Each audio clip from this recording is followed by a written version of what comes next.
This podcast is brought to you by Self-Wealth, Australia's only fixed-fee brokerage solution. Pay just $9.50 per trade regardless of size and save up to 70% on brokerage fees. Visit selfwealth.com.au and click online trading.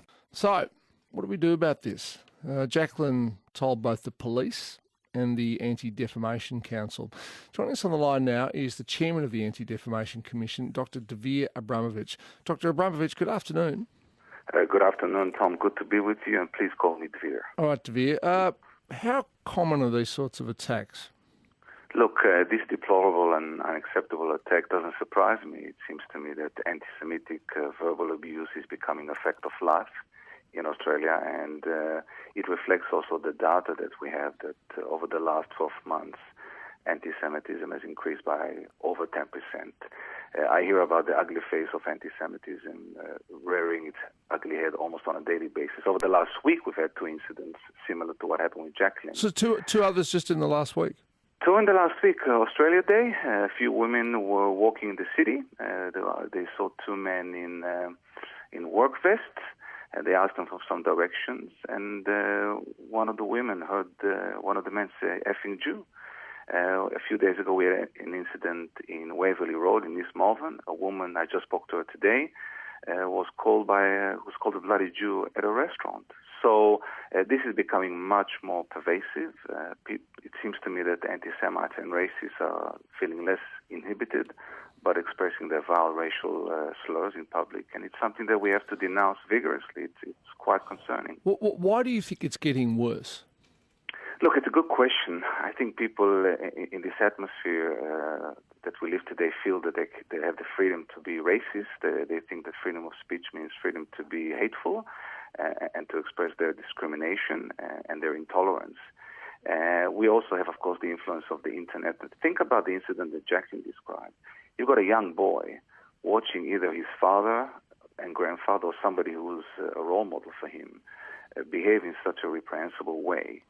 What is the message that is being conveyed to this young person? It means that it's normal and it's okay to abuse and to victimize somebody just because they're Jewish.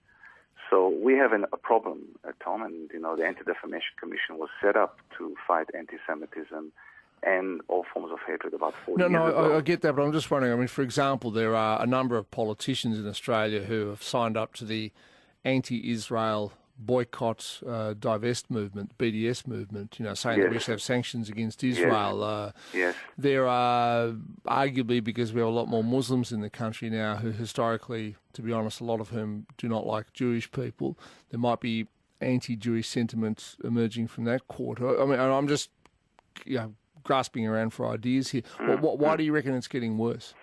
Look, I wish we could sort of lay the blame at the revolving door of one particular cause. I think there's a general intolerance that we are seeing towards the Jewish community. As I said, we're seeing, and this is happening at schools. It's happening, to kids as young as 10 who are being abused and are being harassed and intimidated because they're Jewish. And yes, it could be sometimes that people use their anti-Israel sentiment as a cover to express anti-Semitic views and sentiments, which would be unacceptable under any circumstances. There may be migrants coming from particular countries whereby anti-Semitism is rife, and those kinds of views migrate. But there isn't one particular reason why anti-Semitism on the rise. The internet is providing a forum and a megaphone for bigots and for racists. So, and I just want to mention one more thing is that these kinds of incidents actually intimidate the entire community. It's an attack on the decency of every Australian. And there's a lot of Jews who I've spoken to who are terrified of wearing anything which identify them as Jews. They're afraid to showcase, their Judaism and their ethnicity. And it's a real concern. It's a reminder about how important education is. And I appreciate that people like yourself are coming out and saying, look, there's no place for anti-Semitism in Australia. We have to hold these perpetrators to account, and we have to make sure that we are working together to build a much more open society. So what do we do? What do we do though specifically with this attack? I guess you and the police can try and find out the individual responsible, but all we've got is that he was driving a dark-coloured SUV or four-wheel drive, which is not a lot to go on. Well, what do we do? Do the police take this sort of thing seriously?